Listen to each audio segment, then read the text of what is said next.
HistoryNet is interviewing Rob the Deflator tonight.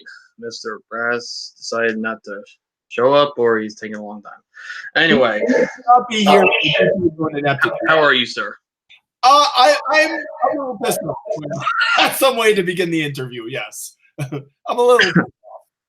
Still getting the hang of this. So, tell us about yourself. Well. First, I should tell the audience that I got put in Facebook jail about an hour ago, which made it very uncertain that this discussion was even going to take place. So yes, I will not be posting anything on Deflating Atheism for the next week. But yes, I am Rob, and I have a channel called Deflating Atheism that I started more than 3 years ago. And it's there hasn't been much going on it recently due to certain personal events, but I do hope to get back to making response videos to atheists, and it's sorely needed as experiences of the last few weeks have shown me. I kind of thought that the atheism fad went away, but they're still there doing their thing and posting untruths and illogical arguments. And sadly, SJW atheism has made a comeback also. Yes, but honestly, I've not found the red pill atheist a whole lot more endearing. Yeah, just so we're clear, you're against new atheists / anti-theists, not normal atheists who would otherwise want to live and let live, right? Well, that's the thing. I'm sure there are atheists out there who just take a look at the world and says maybe it just seems to apparent to me that there is no God, and then they place their hands in their lap and in their easy chair, and then that's it. That's the end of it. Those aren't the atheists we're hearing about, kind of through that selection bias. It's the aggressive evangelical atheists that we see on the internet. So I have to admit, oh, your image went away, but I have to. I pop in and out. I do kind of take the kind of big ball of wax view of atheism, where a lot of times I will assume erroneously, and I'm aware I do this, that all atheists are materialists, that all atheists are scientismists. I will, for the sake of economy of speech, I will make these assumptions because that is how these aggressive evangelical atheists themselves talk about, characterize atheists. So I'll use their definitions and their terms when making my own arguments, even though I am aware that does not characterize every atheist. Right. There are good ones out there, like like Cyrus and them. Cyrus, yes. Like okay, so how did you find God? And I heard you mention you're a Catholic. Yes. I didn't find God. I was never an atheist, and that's kind of the thing. It's because everyone seems to have this dramatic story. I don't have a dramatic story. I'm a guy who starting like 10 years back, or maybe more than 10 years back, but especially like 5 years ago or so, I started really getting pissed off by the atheists who are shitting up my internet experience. It's like yeah. I have my cozy little curated internet experience, and here they are assing it up. And that got me angry, so I started responding. Now I was really late. In creating the channel. I should have done it at least like 18 months sooner. But who knows? It might be as current as ever. With these new aggressively dumb and annoying atheists. Like I haven't really, I've been throughout the internet for quite some time, but the atheists, the militant atheists, we should stress, they find you, and I came across them like in 2012. But I've dealt with atheists here and there for for as long as the movement's been alive, but not to that extreme. And I've been sucked into this ever since. Well, it sounds kind of like me. It seemed to me that atheists were the literal bottom feeders of the internet, because whenever you would have any article on any like news magazine website about anything pertaining to religion, if you went down into the comments beneath the article, it was always the same atheists saying the same things about invisible sky fairies and Bronze Age fairy tales, and it was so rote and so hackneyed, and it just got very, very irritating to me. And at the same time, I think maybe for people who don't know a lot, even though those are not arguments in themselves, even though saying Bronze Age fairy tales is not an argument in itself, it still might be persuasive, especially to a very young person who is feeling like very insecure, or is really searching for some need to ground their self-esteem in something. Say, and recovering from evangelicals. Yeah, and in fact, there's an ex Jehovah's Witness on my friends list who I think is getting into agnosticism and stuff. Is it Telltale Morgan? No, you wouldn't know him, but it's really unfortunate, because there are these religious sects that are not good in and of themselves. I mean, you could say like Scientology is another thing like that, but then when they stop being in that sect, and a lot of them have kind of cultic kind of aspects to them, then they go straight into atheism, which has kind of cultic aspects of its own. Yeah, the new atheists, anti-theists especially. Yeah.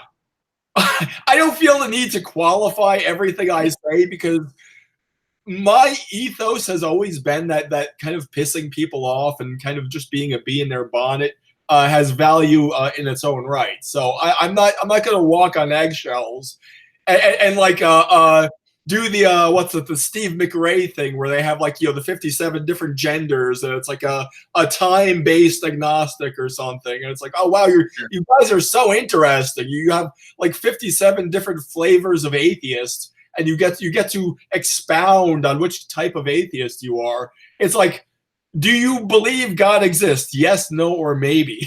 I think there's really only 3 answers to that question. Yeah, but to be fair, he does shit on atheists a lot, and for good reason. Like, because they would say atheism is just like a belief, even though virtually no academic says that's the definition of it. Atheism has always been the belief that there is no God. Yes. That's it. Agnosticism would be the lack of belief. Yes. And if you define atheism as a lack of belief, it's completely useless. You can't argue on behalf of a lack of belief. It's completely nonsensical. So you like an intellectual position. Good to know. Yeah. It's a mental state. Yeah. So how did you get caught up in all this mess? Take us back to the beginning. Well, like I said, like I said, I was getting upset, and I was firing off these missives, usually in Facebook comments and stuff. And I'll write like 2 paragraphs or something. And it never occurred to me, and I was also, my voice is going because I've been talking to a lot of people today. But it never really occurred to me to start a channel of my own, even though I was aware of some like atheist and Christian channels at the time, which I watched. But like mostly I was like watching like Trisha Paytas videos or something. For some reason, I just got really involved in that, and then it kind of clicked for me that I could start a YouTube channel of my own. But yeah, I also had some bad, actually real life experiences with atheists that kind of lit a fire under me. Tell us about that if you want to. Well, yes. One experience, I have a clear experience of, a clear remembrance of what is. I was actually at a bar, and for some reason this guy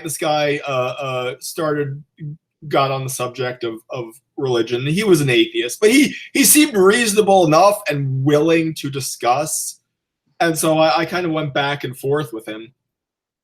And then he had to go somewhere, and this other guy sat right up next to me, and he just pulled up his chair behind me, and he like started like doing the script almost, throwing these questions at me, and I had answers to all his questions, but the kind of rat-a-tat nature of how he was delivering these questions made me believe that he was somehow indoctrinated in this. Now, I'm sorry. Street epistemologists, those low integrity street preachers for atheism. Yeah, well, this was like 4 years ago. This is like pre-street epistemology, and I don't think this guy was even that like aware or studied in anything. It's just maybe his professor, because I live in a college town, and also I live in a. This is what was unusual about it, which is I live in a town where there are a lot of expatriate Africans. Not African Americans, Africans, people who are like from the Congo or Nigeria who live in my town. Normally, of course, they're Christian or Muslim. For some reason, this guy was an atheist, which I thought was very unusual. But how completely rigid and doctrinaire and scripted his questions were. It's like, you believe God on no evidence, and you would like go to another thing. You only believe in God because your parents are. And it was just one thing after another, and that was extremely upsetting to me. But I answered all his questions without even giving it a second thought, because it was all so substanceless. But like, well, going back over it in my head, I started thinking, man, I would have used a lot harsher words, because me, I get very. I kind of fly off the handle sometimes. Yeah, you just do that to people who play that cringeworthy condescension act on you. Yeah, but like I kept going in my mind that like, oh man, I would have called him stupid. I would have called him illiterate. I would have said just read an effing book or something. And so that was like what I was thinking like after the fact. But maybe it's for the best that if they come in good faith, just answer them accordingly. Other than that, let them have it. Yeah. That's what I say. I'm not. I will admit I have problems with anger. I have problems with rage. I have problems with flying off the handle, which is why I don't think I'm very good with these one-on-one interactions. And it's probably best that I keep my communications with atheists through like YouTube videos rather than sort of one-on-one interactions. What other experiences have you had with them? There was another. Oh yes. I remember what it was. Do you know the web comic The Oatmeal? No. Okay, well you would recognize it if you saw the guy's style. It's a guy named Matthew Inman who does a cartoon called The Oatmeal, and he published some anti-theistic cartoons, and I responded. And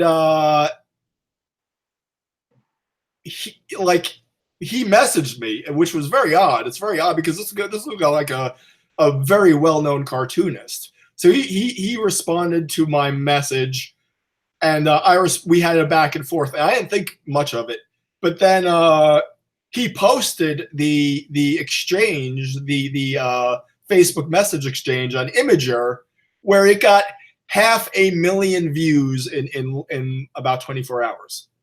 So that was actually my only experience with viral fame was actually before I even created a Deflating Atheism. I would love to have something that gets 500,000 views in 24 hours now. But yeah, then I went through all the comments and started responding to them. And again, it was the clown car. They were all tagging all their friends. They all descended at once. They were all sending out their bat signals, and they all responded with the same talking points. And it was very alarming because all these people, there were literally like in the hundreds and hundreds and hundreds of comments, there were literally like 2 people who were not atheists. And they all swarmed in, reciting the same talking points. There is no evidence for God, blah, blah, blah, blah, blah. I wasted my time responding to them, but it's scary. That uniformity of thought, that herd mentality, and where they all just gang together and attack a target. It's very scary. That's a common groupthink tactic. Like when their favorite atheist YouTuber responds to somebody, they collectively rush immediately to the original videos and smash the dislike button. Yes, exactly. And leave drive-by comments, often vile comments saying the same shit that the guy who responded to you said.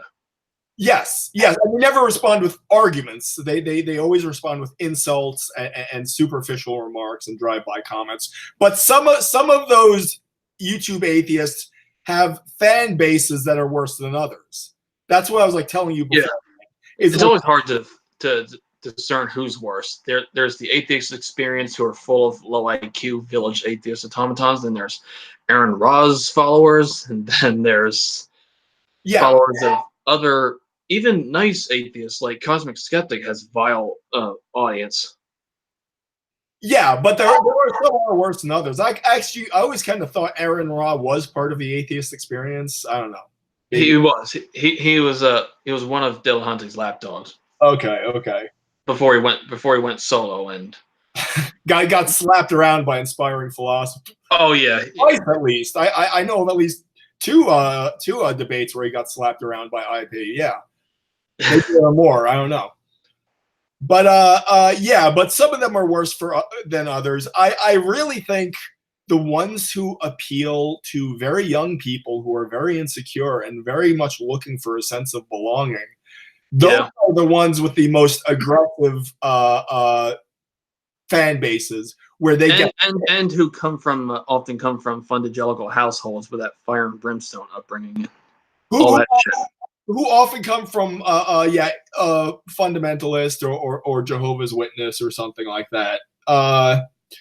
I think that maybe that can get overstated a little bit because I've had more than enough dumb, aggressive atheists who come from the supposedly secular utopia of Sweden. They don't seem to be any better than the American atheists. But yeah, I haven't known any that were that vile, but we've interviewed a woman from there, and it's not all as they present it, as Western atheists present it. Exactly.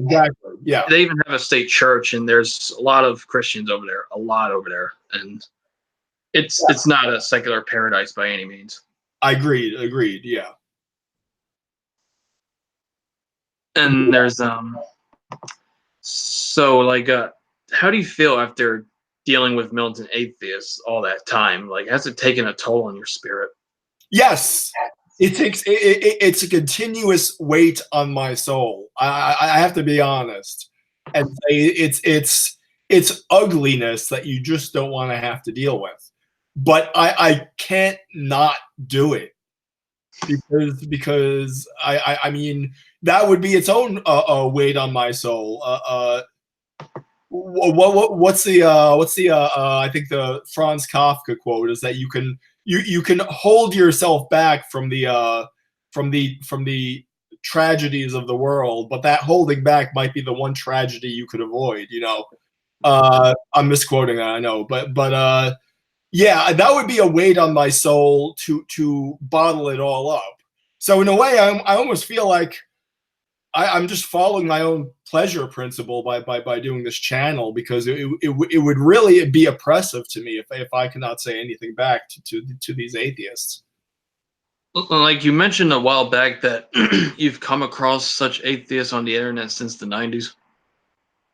Yeah, well, I was doing the Usenet thing back in the 90s, and I remember there was a Usenet group called Alt Atheism, and you could really see new atheism in embryo. This was, of course, at least 5 years before Richard Dawkins became a celebrity or something. And they had Alt Atheism, and then they would take their quotes where they totally pun Christians or something, and they would put that in their signature file. So it's like the atheist quote of the week. We totally punned those religiotards. Of course, those were not the terms they used at the time, but it was the same spirit.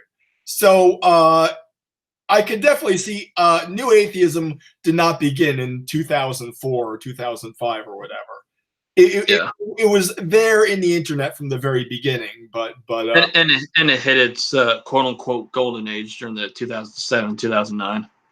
Yeah, exactly. and so it was there. Maybe it was never as big as some people seem to think, but it was never quite as small as other people seem to think either. But yeah, there was the same. It was the same self-congratulatory rhetoric being trafficked on alt atheism back in 1998 or something, as there is in 2008. Yeah. But I wouldn't give to go back in that time.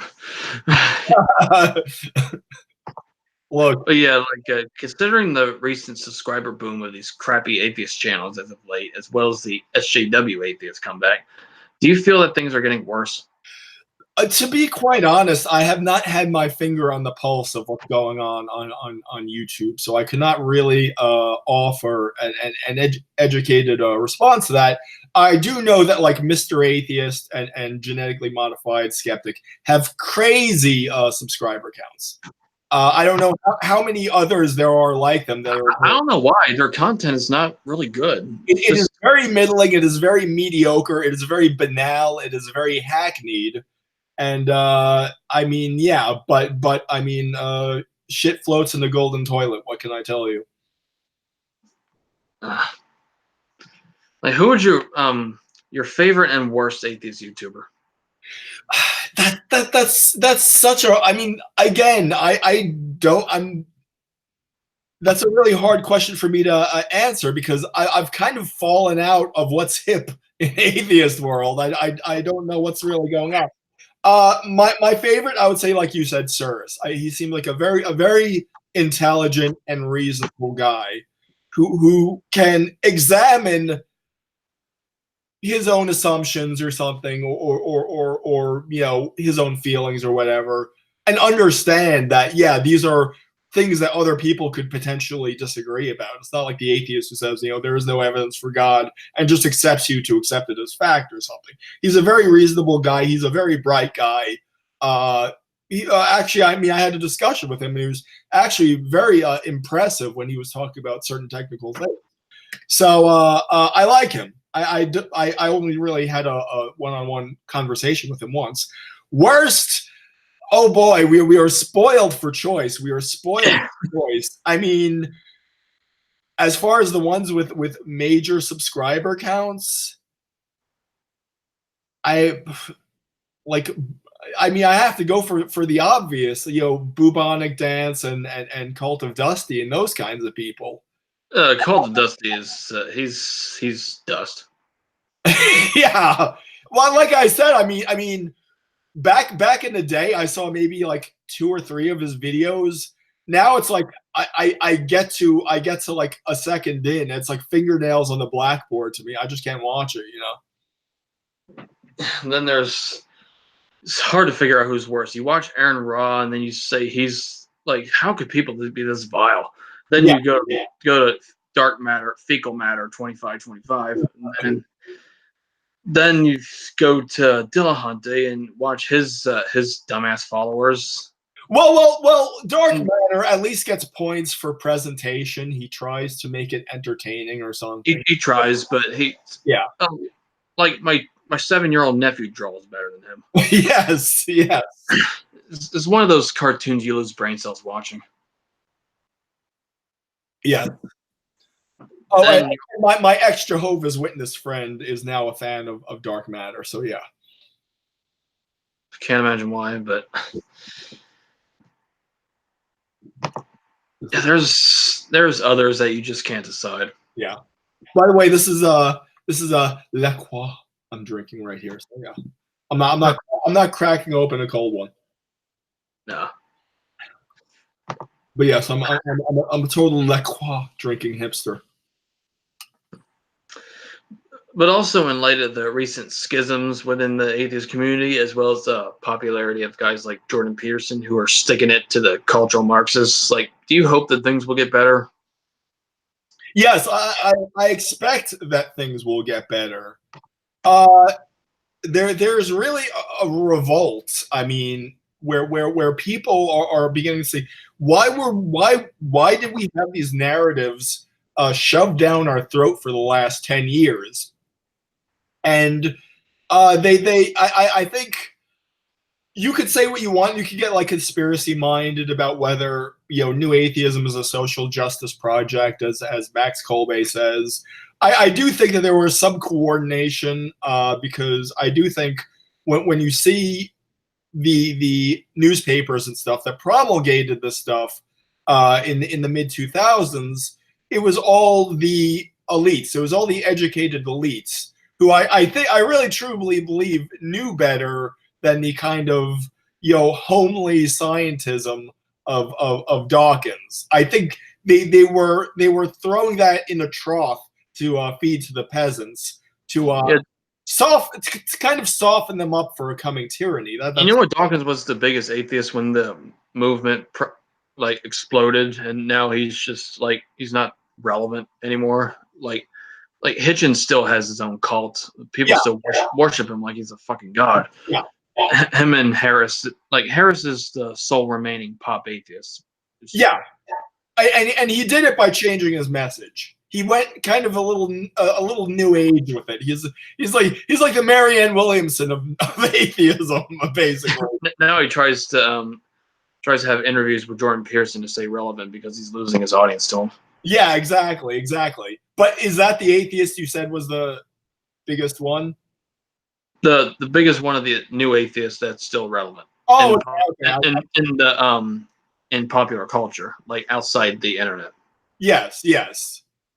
I mean that's the thing. I mean when you look at like pop culture, it's like there really aren't many people beating the drum for atheism. That there's not like a greater percentage of people beating the drum for atheism than there is in like your real life. I mean, yeah, but Dillahunty, Aaron Ra, Aaron Ra, and Seth Andrews are total nobodies in the real world.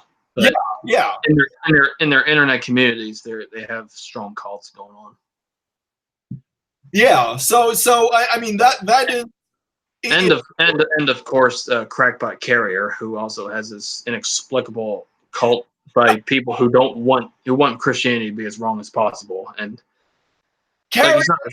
Carrier is literally homeless. He is literally a homeless man.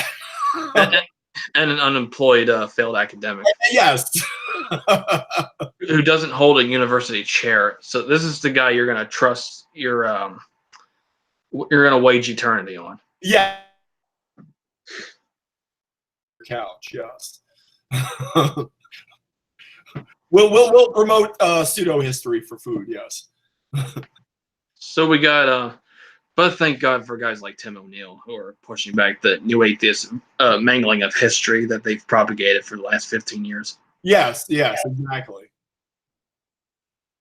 There are some reasonable atheists from old guard, and what's ironic to me, and I know I upset people when I say this. Some of the most historically aware atheists I've ever met are actually like old school Marxists, like the actual communists, not the SJWs, like the actual old school Marxists.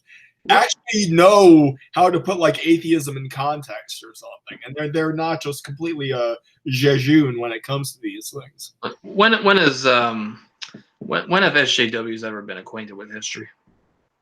I'm sorry, what was that? So when have SJWs ever been acquainted with history? Oh, no. I mean, that's the thing. I mean, that's a whole discussion in and of itself. But look at the controversy over like cultural appropriation. As like, no, we can't appropriate because we stand in a certain power relation with this culture. Well, it's like, okay, well, that culture only had that thing because it aggressively raided another weaker culture. So it's not like when you're so concerned about culturally appropriating what that culture was at one time its own aggressor. It was its own victor. It was marauding through other weaker cultures and countries. So yeah, it's completely historically illiterate, and it's a little paternalistic, and it's a little chauvinistic because they seem to exist in a world where white Americans, or first worlders, are the only ones who have any agency in the world. It's like everyone else in the world is just our passive subjects who are merely responding to what we do in the first world. And that was like kind of the paternalism of kind of like the Noam Chomsky view of world events, where when a person says that everything is America's fault, that is its own kind of paternalism and its own kind of cultural chauvinism, because you're saying that no one else in the world even has the agency to do bad things. Also, have you heard about the coming theocracy? Tell me more. So basically, people in the government are conspiring to bring about a theocracy. Guys like Mike Pence, who are quote unquote anti-science. That is the Christian Taliban blather I remember hearing about almost 15 years ago, and it was so stupid. It was so. First off, Christianity does not have any program for running a state or running a country or running a government, unlike something like Sharia law or the old. This is Christian Sharia that's coming. Yeah, but see, that's the thing. The entire analogy fails because there are no instructions in Christianity as to how to run a government. Jesus says, "Give unto Caesar what is Caesar's." So it completely falls on its face. But I think it's really hilarious. I've been hearing that some more recently, like when AOC went on her little rant about the abortion bills in Alabama and Georgia. And she's like, "Oh, they're trying to be theocrats. They're trying to force us into their religious views." And I'm like, you are you who tries to force everyone to change their lives and give away all their money, you're criticizing these people for wanting to force their beliefs on others. And like, you are aware that there's pro-life atheists everywhere. They're just not as loud as those who want to kill babies. So yes, but even if there were only one pro-life atheist, even if there was only one guy named Dan right here, and he was the one pro-life atheist in the world, that disproof by counterexample would completely explode the whole argument that abortion is a religious issue. We've interviewed one like a couple months ago. Yeah. And I mean, there are a lot of Christians who are pro-choice. There are a depressing number of Christians who are pro-choice. So yeah, I'm sure Alyssa Milano is Christian in some sense or something. It doesn't. Oh yeah, go on a sex strike.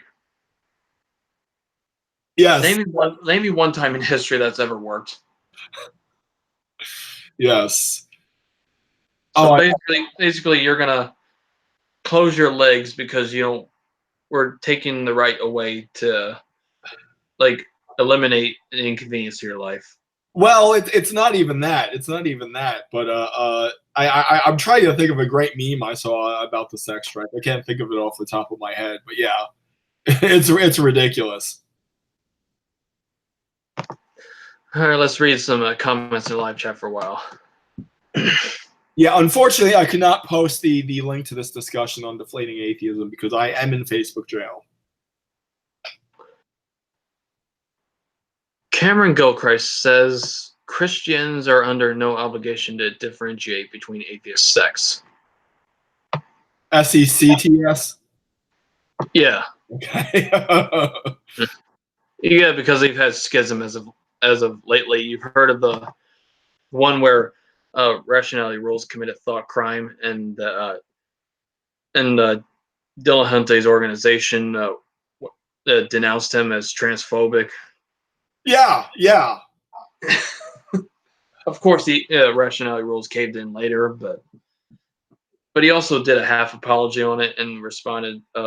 He did more videos on the subject, but yeah, and there's also a schism with the Non Sequitur show. Like, turns out Kyle was screwing Steve McRae over, and well, yeah, that might have been like for show or something that they was all a joke or something, but that was real. Yeah.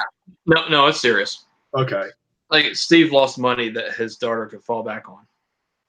Oh, like a lot of money, like thousands of dollars. Mm-hmm. Wow.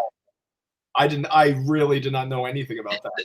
Originally, Non Sequitur did have a lot of potential from the beginning and tried to be a neutral platform, but then over time, the groupthink of the audience got to Kyle, and started becoming more and more of an anti-Christian SJW shit show. Yeah, yeah.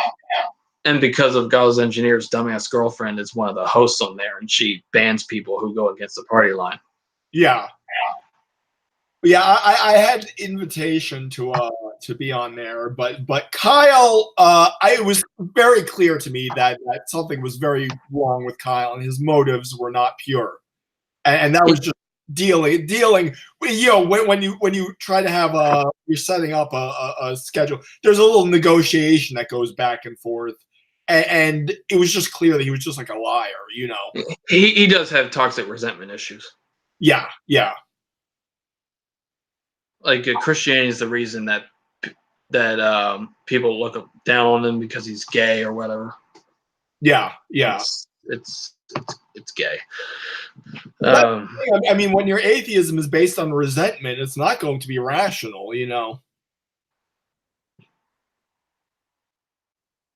And it's so clear to me that atheists are not looking for counter arguments. You can disprove, they can say something, and you can say you're wrong here, you're wrong here, you're wrong here, you're wrong here, and it doesn't mean anything to them because it's all about their feelings. It's all about them feeling self-righteous and so on.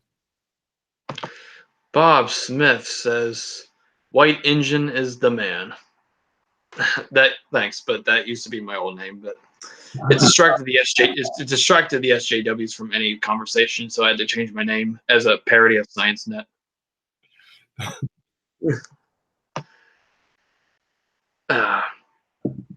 Cameron Gilchrist says things are better now that Christians are aware of online atheists and their tactics.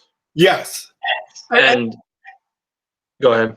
I was going to say there are a lot of Christian, like public Christian apologists who are doing great things with preparing young people to meet these things, because it's not hard to respond to 99% of atheist arguments. But I think teaching kids this, especially at a young age, will inoculate them to atheist stupid. So I think guys like Frank Turek and others. Speaking of Turek, genetically cloned atheist did a response to lately by misrepresenting the hell out of them. And well, yeah. The thing about genetically cloned atheists is that he'll just lie through his teeth.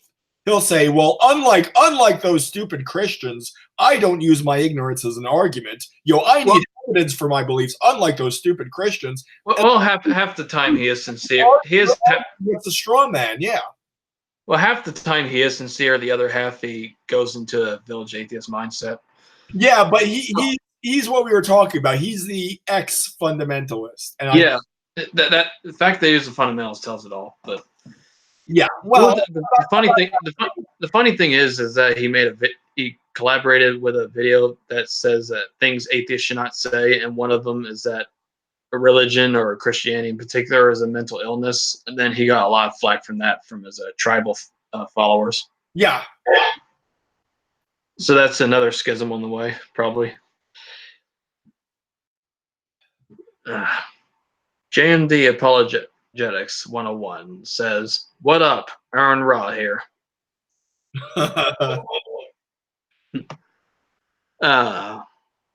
Cameron Gilchrist says, "The atheist community has had schisms ever since I've been aware of them." Yeah. Yeah, there were some here and there. Revolutionaries always eat their own, so yeah. One of them almost killed the movement. That one between Sergeant of Akkad and Thomas Smith at MIFCON. Oh yeah. Well, Sargon's had it out with a few people, yeah. And the thing is, he's not even one of the bad ones.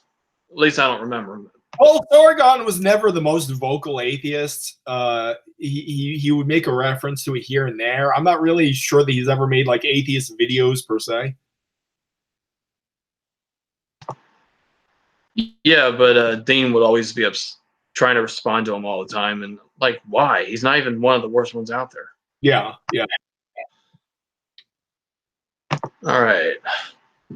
Youngblood Ray 95 says, "Dawkins is now the kooky granddad of atheism." Yes. I truly believe that. I think he's really an embarrassment, I think, to a lot of them, especially post elevator gate and that stuff. Yeah, I don't know. He what? When you hear Dawkins speak and like what he think is like when he thinks is funny and stuff, it's just so like weird and like old fashioned and like British and stodgy. It's Yeah, like, of course, it's so British. yeah. But the thing is, he's never contributed to science that much in decades, and his jump started the his jump starting of the new atheist movement is what got him relevant for a short time, and then he's going back to obscurity again. Yes, if he never became a professional atheist, he would have been basically a footnote in science. He actually got more status as a science popularizer than as a research scientist. But even his science, even his popular science things like the selfish gene, even that Yeah. is even for neo-Darwinists, that's grossly out of date. It's completely irrelevant to contemporary neo-Darwinism. So, Like in Hitchens, he was a journalist for all of his life, and like it was during the last when was it? I very much like a lot of stuff that Hitchens wrote because I used to read. Well, I still read like Vanity Fair and stuff, and I very much appreciated some of the things he wrote.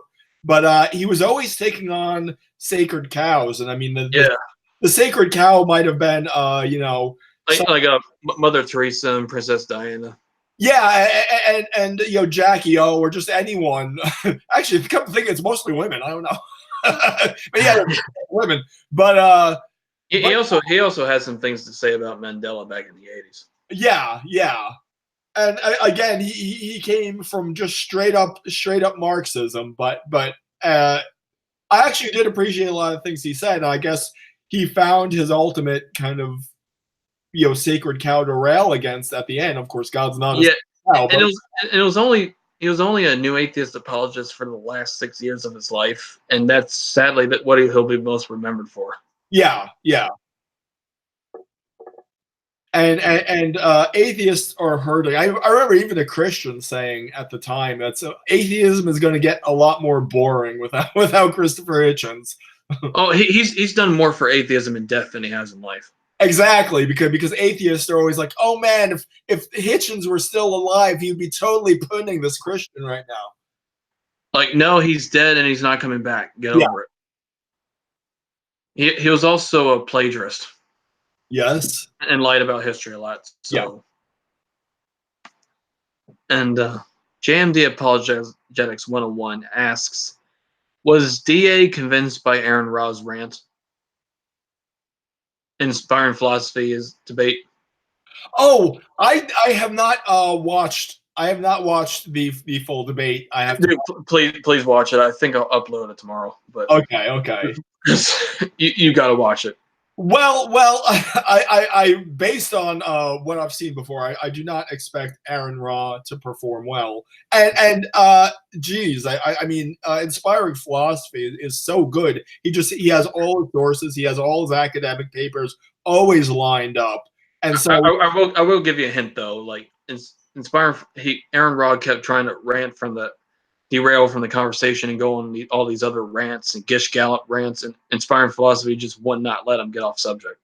Well, yeah, I saw the thing that JMD posted where somebody was asking him about the definition of faith, and he gets wide-eyed. He's like a maniac. It's like, no, you can't show me that there's proof of God, and no one in this room could show me a proof of God. Therefore, I win.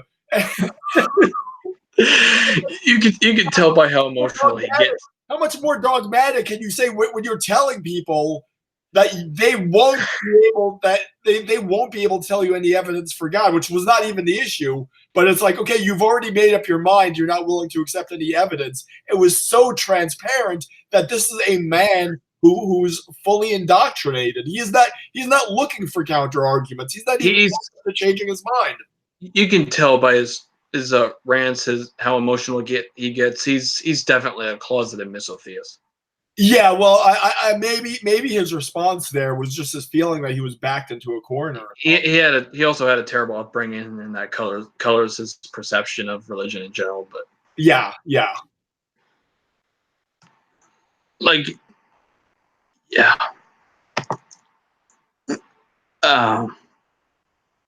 Coon says, tell him about the whole non-secular show drama. We already covered that. Youngblood Ray 95 says, I don't see Christians throwing people off roofs. And it kind of worries me online when I see more Christians identifying with the alt-right.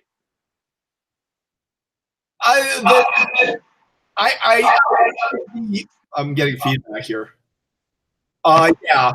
The alt-right had a brief moment of semi-prominence about 3 or 4 years ago. Nowadays, they're more just a talking point for the left, I think. I mean, what was it? You had like Richard Spencer or something. He was like 4 years ago or something. He got a little prominence, and now who are the real alt-right? Now it's just anyone who is to the right of Hillary Clinton now gets tarred as being alt-right. It doesn't matter if you're gay or black or Asian or whatever. If you have any sort of conservative views at all, they call you alt-right. So it's a completely meaningless term at this point, and it's used to justify censorship. Yeah. John Smith says, did you see that many new atheists reject the studies showing the benefits of religion that inspiring philosophy provided in his debate against Aaron Ra? It's so predictable. Yeah. Is John Smith related to Bob Smith? You have a lot of followers with very, very common names. No, John Smith's agnostic. Okay. Cameron Gilchrist says Adam Friended is an atheist who recognizes the utility of religion. How could I forget to mention him earlier? I saw something from him. I was not impressed, but yeah, I don't like. What I don't like and what I don't appreciate is when atheists try to do a defense, or an apology for religion, where they say, well, religion is good for making people feel good, so let the plebes have their little delusions. I don't like that. I throw it back. He doesn't say it like that. Like he's one of those atheists for Jesus type of people. Okay. Well, that's it is. And for defending religion and sticking it to anti-theists, he is officially a heretic. Yeah. Well, he's the Arius of the atheist community. I mean, that's so like. I'm sure you've seen like articles in the Guardian or anything, and newspapers like that, and they say, well, new atheism is past its prime, which it is, and they're right on that count. But when you actually start reading the article, it's like, well, atheists don't don't kneel at the altar of social justice or something. They bring up Elevator Gate or Richard Carrier, which it's like that's not the reason why new atheism is floundering. It's floundering because it has no sort of intellectual substance whatsoever. It's not because some of its thought leaders are sexist or obnoxious in other areas. So they have to cater into the SJW politics in order to get relevant again. Yeah. Youngblood Ray 95 says, when Dave Cullen was an atheist, he was pretty religion friendly. You know who that is? Computing Forever. Oh yeah. He recently converted to Christianity. Yeah. Mm-hmm. To people who don't know, yes. Yeah, he got a response from Surus, but it wasn't vile or anything like that. I wouldn't expect it would be. Yeah. No, it was just it was kind of like a I'm not impressed kind of response, but I'm okay. Yeah. Anyway, Coon says, did you tell him about the whole rationality rules drama that happened? Yep. Cameron Gilchrist. Huh? It's on everyone's tongue, yes. Yeah. Cameron Gilchrist says Hitchens was a professional crank. outside of journalism, yeah.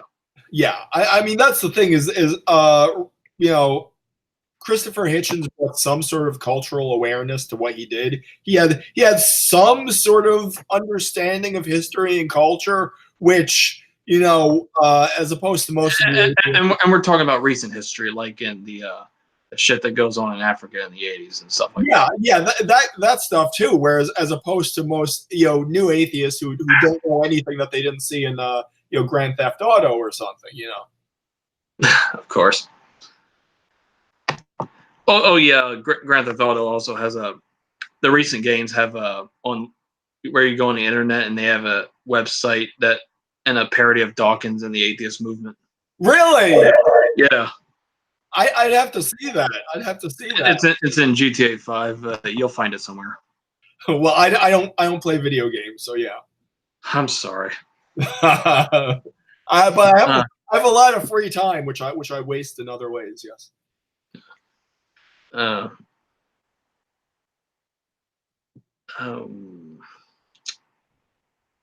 Youngblood Ray says, "Yeah, conservative, bureaucratic man been called Nazi."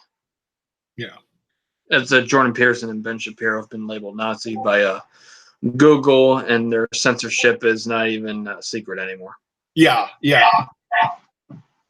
Or they're like gateway drugs to Nazism, and that's basically. I think we're living in a time of mass hysteria and mass delusion, and I think one of the biggest delusions, at least, is that there are Nazis marauding through the streets of every American city, and that we have to clamp down on free speech, otherwise they're coming to get everyone. The fact is, interesting factoid. Throw this out at people. Ask them how many members do you think the country's biggest neo-Nazi group has? How many members do you think the country's biggest neo-Nazi group has? The answer is 400. In a nation of 300 million people, the biggest neo-Nazi group has 400 members, and yet we're censoring speech on the basis of those 400 people. Does that seem reasonable? No, and there's also I think you've also heard of the NIFB church that it's kind of like a Westboro Baptist mindset, but they're growing numbers and making religion look bad, and anti-theists are capping on they're wanting to kill gays. Oh, okay. Well, yeah, the Westboro Baptist Church was atheist absolute favorite church, even though it had 40 members, I think. Yeah, Westboro. I think Westboro Baptist Church, when it was most famous and stuff, they literally had 40 members. But of course, atheists love using them as somehow being emblematic of the whole of Christianity. And Pick Up Your Pants Patrol says, Hitchens' razor, what a joke. That can be asserted without evidence, can be dismissed without evidence. He asserted that without evidence, so I dismiss it without evidence. Yeah, well, atheists in general assert a lot of things without evidence.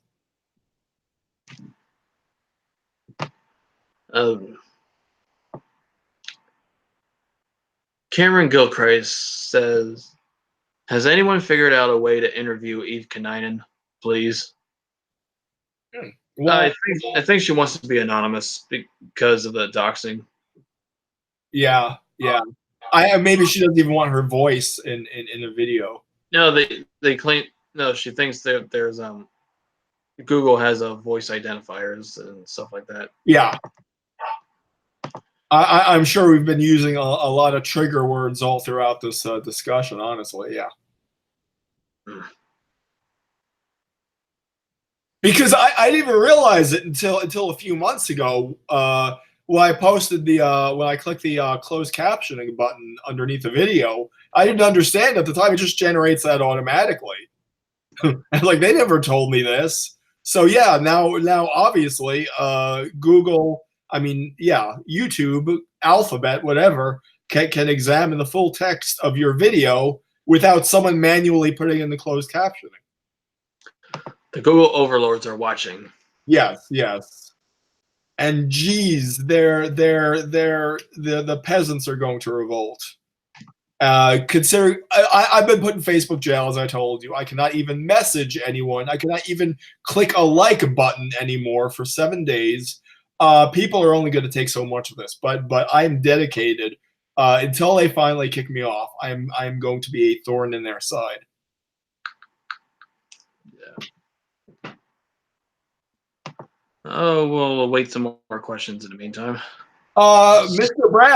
Brass never showed. Oh, he didn't. I guess he didn't set off his alarm. And you made a joke about me getting up in time. Huh? You made a joke about me waking up in time. I did? Yeah, oh, well, maybe he did. I don't know. Oh.